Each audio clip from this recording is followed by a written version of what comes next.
In the next part of our two-part series on conquering subconsciouses, we are going to look at the three important words of upholding, binding, and thought. Now, it would be a waste of time to bother looking up these definitions. I expect they're probably not correct, associated with the definitions from different words that are not applicable. So let's look at customary tradition and practice. With upholding, you have two words working in this word, and that's up and holding. So you hold something up, which brings to mind the idea of a pedestal, putting someone up on a pedestal. Growing up as a male, they often said that you do not want to put women up on pedestals as they do nowadays. Now, there's reasons for that, but I would say the main reason is because the most important element to uphold above everything else is thought. Now, thought could be described as, well, it could be described in many ways. Some would say it's simply the mechanical function of the brain. I would say thought does not come from the brain, because the brain would be like a computer processor. Thought instead would come from the entity occupying the mechanism, and in that sense the body is just a mechanism. It's like computer hardware, because computer hardware operates with a software and all of these other things. However, left alone, the computer hardware and software won't do anything. It requires the input of a programmer. And there you get the idea of thought as a programmer. Of course, this also applies to the idea in the Bible of being made in the image and likeness of a creator.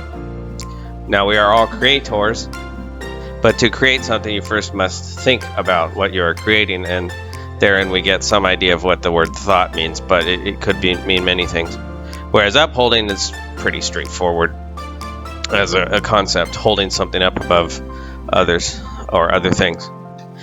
And then with our second, or at this point last word, binding, the concept of binding usually for most would apply to bonds.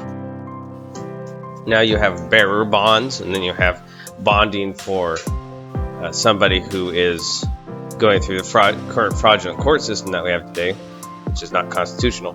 And then you have the idea of binding somebody with a rope or something else, essentially physically binding. So you do have many different types. You've got physical binding and concepts of binding that are, I suppose, in a way metaphysical or not physical.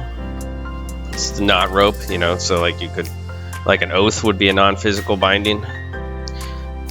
So you have different types of bindings. And in this context, we're going to look mostly at the non-physical form of the word.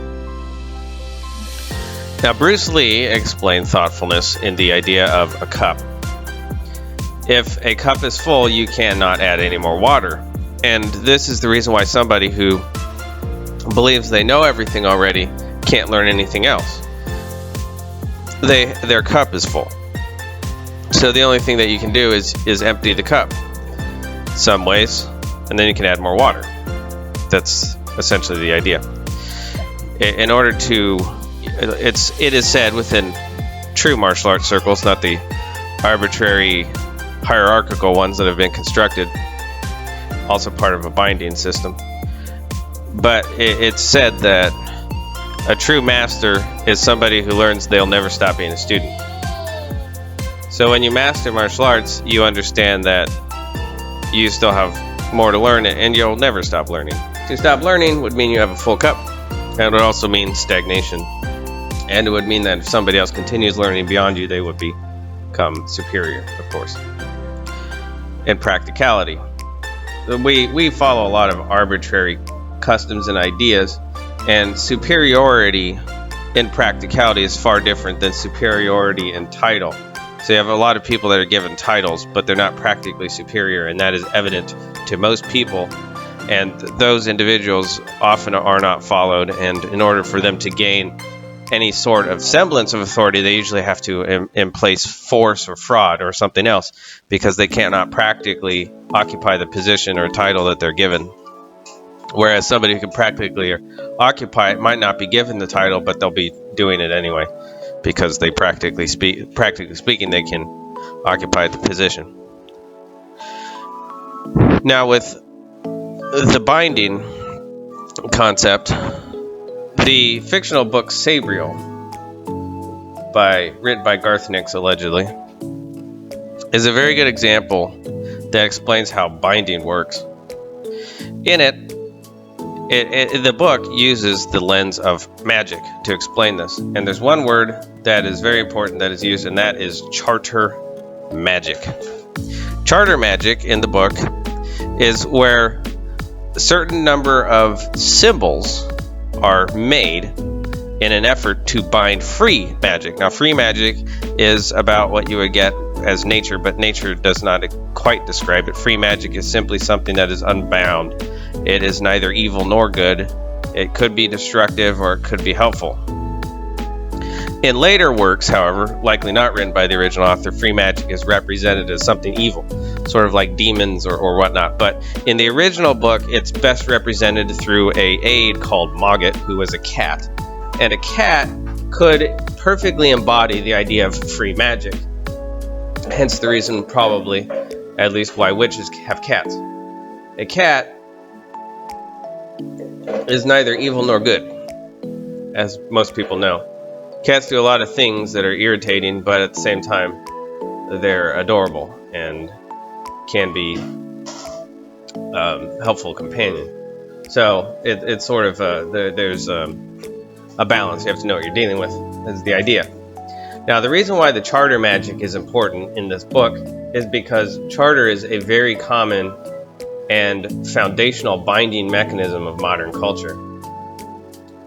The easiest way to look at it is with boats and travel, because there are a lot, and you could easily look this stuff up, there are a lot of, every single shipping container boat is chartered. Every flight, probably every flight is chartered. They don't really talk about it that way with commercial airlines, though. But you do have chartered flights, which usually are considered a sort of short-range propeller-type planes. You also have chartered cities. A city's charter is the document that binds the creation of that entity on land. So the majority of paper charters controlled by the corrupt, obviously, because none of us can just make a charter as far as all the regulations and whatnot they've put in place are concerned. So in this context, charter is a mechanism that they use that we can't. Practically speaking, we could, but it wouldn't be recognized by them anyway. So the charter is, in fact, a way to bind free magic, which would be us. We as humanity would be considered free magic. We're neither evil nor good. We're just like raw creative ability, basically. And all of these methods, these mostly metaphysical, I suppose you could consider writings on paper as physical, and in this sense, most of that stuff's online now. But that is, in fact, a practical mechanism to bind us as the mages in Garth Nix's book bind free magic with charter symbols. It's all around symbols. Another method for binding is through the oath. And this is practically explained in the oath of enlistment that every person who enlists in the U.S. military, at least, has to swear an oath to uphold and defend the Constitution. Now there we get our word uphold, holding up above others. So if you swear, you know that anyone who ever enlisted, whether or not they are an officer now or later, if they were enlisted at one time, then they swore an oath to uphold and defend the Constitution, and that oath had no time limit. So any veteran is already sworn as an executive officer of the Constitution. And that's what it stipulates in the Constitution, that all executive and judicial officers have to swear an oath to the Constitution. Otherwise, they can't be executive and judicial officers because they haven't sworn an oath. Now, the commander-in-chief of the armed forces, which is the president, is also bound by oath to the Constitution, because when the inauguration goes in, he becomes an executive officer of the Constitution by swearing an oath to uphold and defend it, just like the enlisteds do. So if you're in the practical and feasible position to do something and you don't, then you can be found in dereliction of duty. Possibly treason, but fortunately the Constitution defines treason, so we don't have to go running around looking for outside definitions or customary traditional practice, because the Constitution defines what treason is. There is no room for discussion on what treason is as far as the Constitution goes. So somebody who swears to uphold and defend the Constitution is swearing to uphold that definition of treason, first of all. But they're also swearing to uphold all the other parts as well.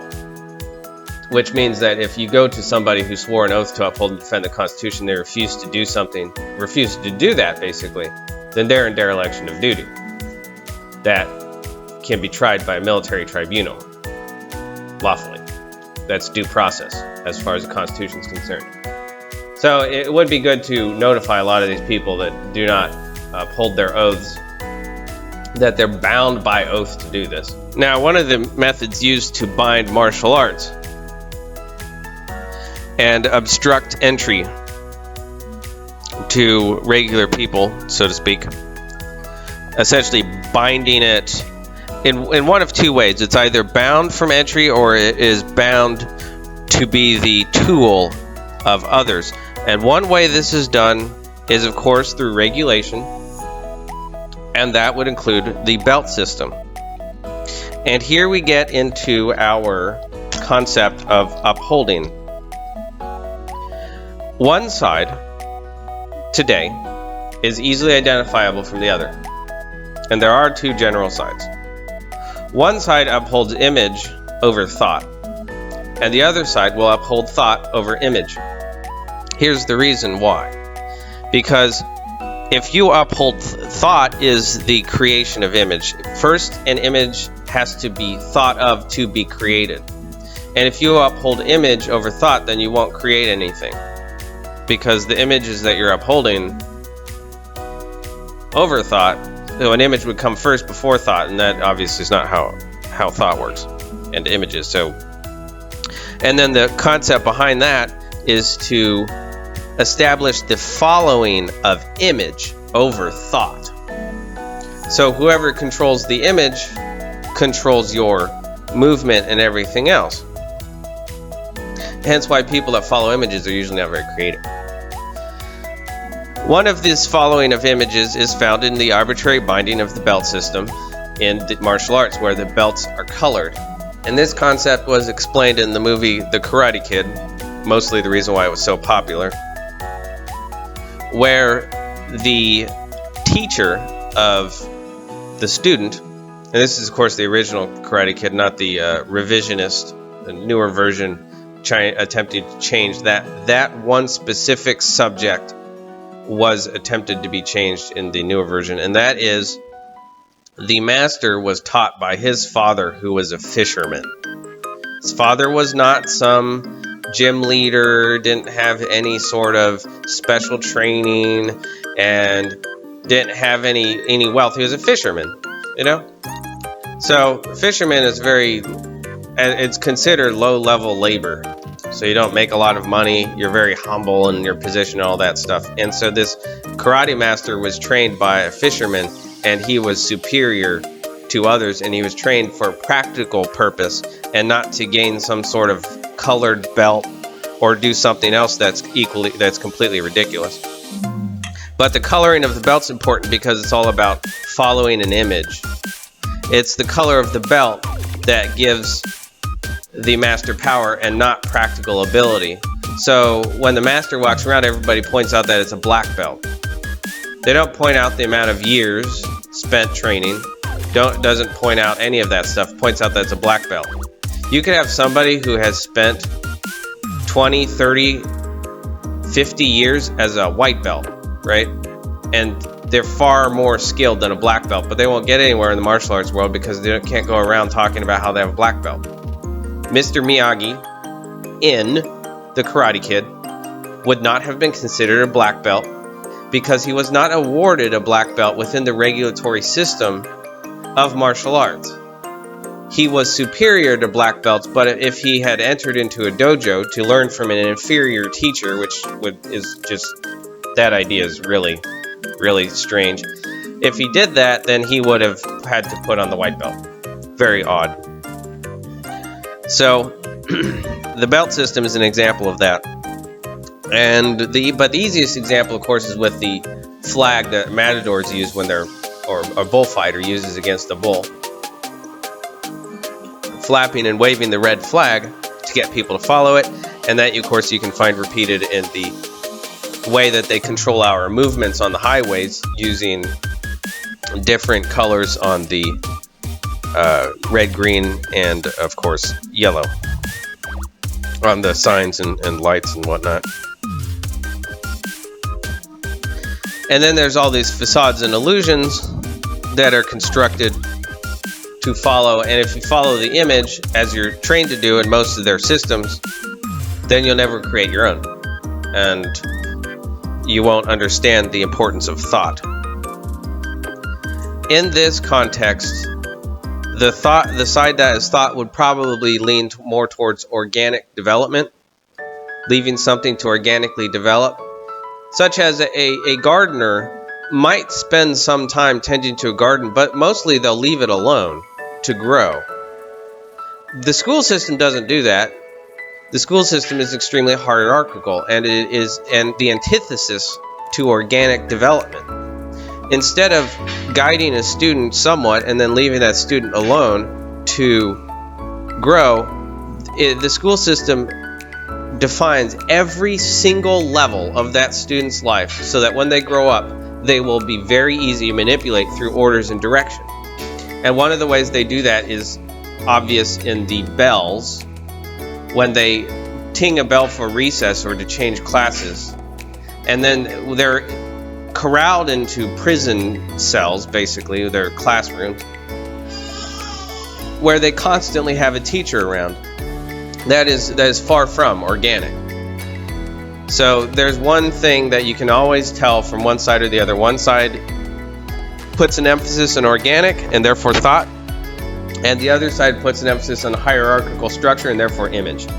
You take your direction from an image, from a title, from somebody who occupies a position above you, and there's always somebody above you. Whereas organic is all about the free flow and unbinding. So those are your two sides that you can look at. And then this, of course, also brings us to the context as far as image goes, that an image that is created through thought is usually superior to an image that is not created through thought, because an image cannot be created without thought. And therefore, a fraud is easily identifiable when put next to the genuine article. And then another example in modern society of this managing of image over thought is the elevation of sexual content over thought. Every single place you see the repeated image of relating to sex, and you see it repeated, the message sex sells, and everything's about sex, and people do all things about sex and whatnot, and it is all as a emphasis away from thought. And those people that talk about lewd behavior, such as with the fraternities and universities, they are usually derided as being Puritans or some other, or religious, right? And it's interesting because the religious structures of today, they mostly practice this concept of sex over thought, which is interesting. So you know, like you go to the Vatican in Rome and you see all these naked statues and whatnot, and they are projecting sex over thought. At a university, you would imagine that the objective is thought. However, if you went to one of these fraternities, which fortunately I've never gone, so I can't speak from my own experience, all I can speak from is the image that's presented about them, is that the fraternities are all about partying. and drinking and having sex and all that, and not about thought. And you would imagine if you went to a fraternity, it should be about thought. And then, of course, if you do not engage in any of these social activities, then you're ostracized and you're labeled things, and you're talked about it as being a prude or boring. Anybody in school who sits in the corner or in the stairwell and reads a book is considered abnormal and strange. They don't socialize and whatnot. So there you get a emphasis away from thought, and people who practice thought and attempt to develop their mind are ridiculed for doing so in that system. You can also see the management of thought through icons in religion, where you have this specific projection of Jesus on the cross put everywhere. That is another image control mechanism. Rather than thinking about the content of who that entity individual was reported as being within the book, and rather thinking about the book and what parts might be revisions and what parts might be true and what parts might be mistranslated or whatnot, rather than doing any of that, you'll be following an image. And an image is in that sense, they're under their control because you're trained to go to the approved sources for those images. The Bible specifically warns about following engraved images or graven images, and that could be a mistranslation. It would take a lot of research to find out what was the original word, in what context and traditional use it was made. And there's a lot of mistranslations that are mostly intentional. And one of the purpose for this is to make the imagination externally directed. So people who operate within these systems and constantly follow images, like the bull following the matador's flag, they have to have direction. Without direction, they won't take action. They won't do anything. They might do some stuff, but what they'll do is seek out more direction. So it's like if you have an employee that's laid off, all they'll do is go and look for another job.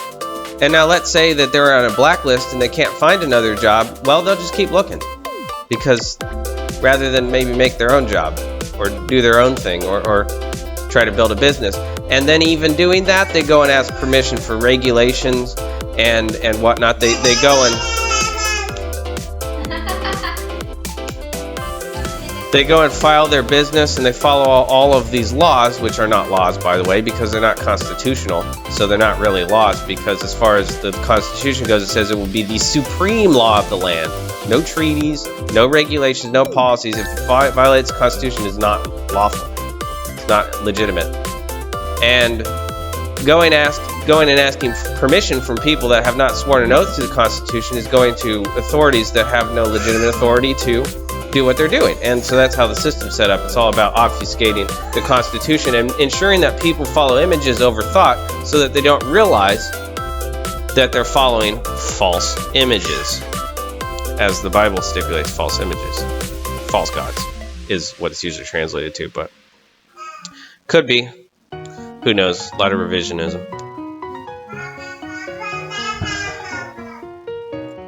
One of the things about these methods, though, and their primary weakness, is that not only are they hierarchical, but they're rigid.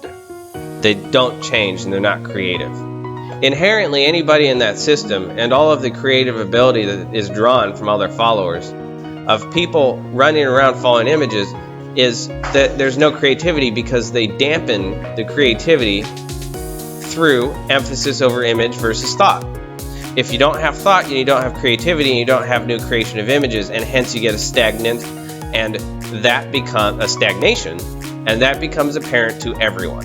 So you can look at basically any so-called entertainment place today. Their stuff is stagnant, it's canned, it's repeated. All they do is they copy an old movie or TV show or concept, and they repeat it in only a slightly different way every time. So they're constantly repeating and repeating and repeating, because they have to steal creation, because their followers cannot create. Their followers can only take direction and nothing more. And this also comes around to the adopting of facade of control. In The Art of War, it states that when you're strong, you want to appear weak, and when you're weak, you want to appear strong. And they're usually weak, so they often will project their control through fraudulent and made-up articles in news articles. They will refuse to recognize the independent thought of an independent human being. That, to them, is a subject that is rebellious. Of course, nowadays, they might call that a criminal, or a fugitive, or a vigilante, or they use all these different labels and terms to crucify or persecute somebody who is a free thinker, because they can't control a free thinker. And then they orchestrate their images against them. It's like branding. You know, if you brand a cow, that branding is pretty obvious when it comes to that. Branding a slave. So our slave brands today might not be physically imprinted on our bodies. Instead, our slave brands are made through how we look. If you look a certain way, you know, most people will walk around saying, oh, you look European, or you look African, or you look South American. That's branding. They are branding you, and it doesn't matter where you come from, where you're born, who your parents are, who your ancestors are. If you look a certain way, then you're that. But if you don't look a certain way, then you're not that. And like I would tell people that I'm from the Osage Nation, and they would tell me that I don't look Indian or Native American. So I couldn't be. It's all about looks, what you look like. That's branding.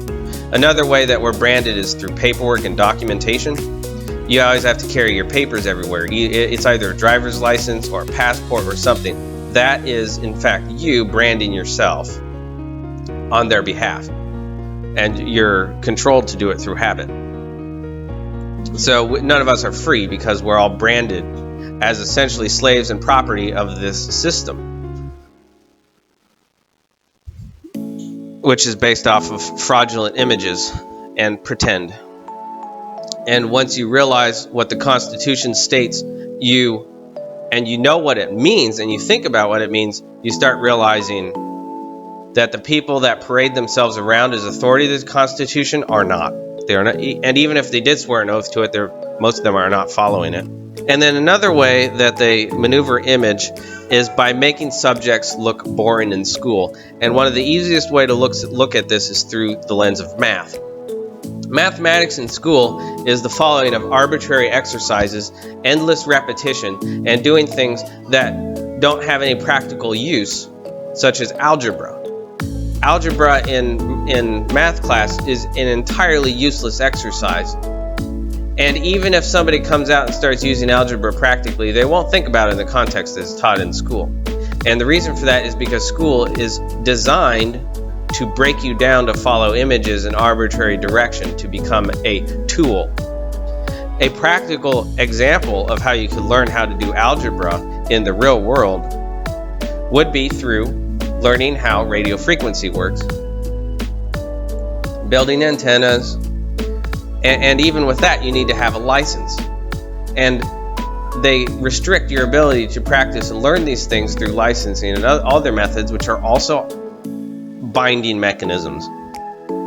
So if you want to learn how to practice math, the best way to do it would be in a real environment. With plants, for instance, you might measure the projected height of a plant, and you would do this in a practical and natural way, not in a book or anything like that. You would compare it to other heights, and you might measure it with a tool. You might mark down that measurement. In doing so, you're actually practicing math. And if you wanted to do algebra, you would do it based off of how many plants you're growing in a certain area and what ratio and things like that. But if you were to talk about this in the school system, for instance, then you would be directed to the biology department. If you were going to talk about technology and the application of math and technology, you wouldn't be directed to the mathematics department. You would be directed somewhere else. So that is the easiest explanation Now, when we look at the other side of thought, we should understand that it's not based on image, that thought comes first and image later. Thought creates the idea of pattern, sequence, and repetition, which is actually used by them against us. Without thought, there is no binding. All bindings are actually made through thought. It is just like the example of Sabriel with free magic. Free magic you can identify as, say, not only just natural forces, but all of the energy around us. Movement is free. And then you place a binding over it, and it becomes controlled. So, if you have dancing movements that are free, it looks weird, and it doesn't do anything, and it doesn't mean anything. But if you choreograph it and make it into specific shapes, and you start moving it around, you are in fact binding the idea of movement into a certain sets of patterns and things. And that's an example of how binding works when it comes to a positive way versus attempting to bind humanity into servitude for these corrupt people. So the best thing that a person can do is, instead of throwing the baby out with the bathwater, proverbially, is to learn how to bind things to their own will, rather than being bound to the will of another.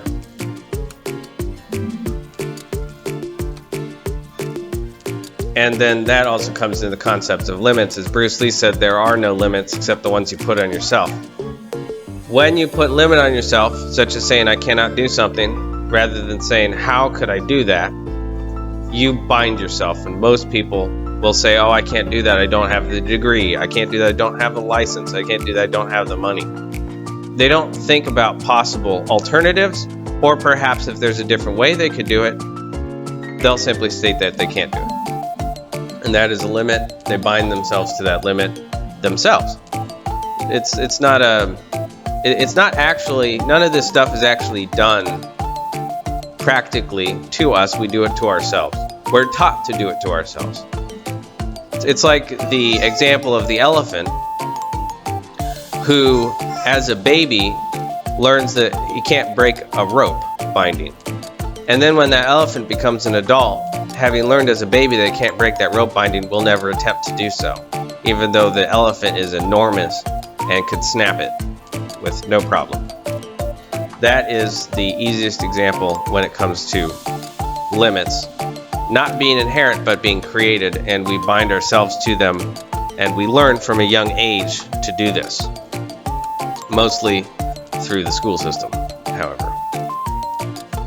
But in other ways also. Thank you, and if you enjoyed this content, please like, share, subscribe, check out all the other things that have been posted, my books, videos, and this is the end of this series as far as Conquering Subconscious is concerned. But don't go anywhere, because there will be more videos to follow talking about different subjects and themes.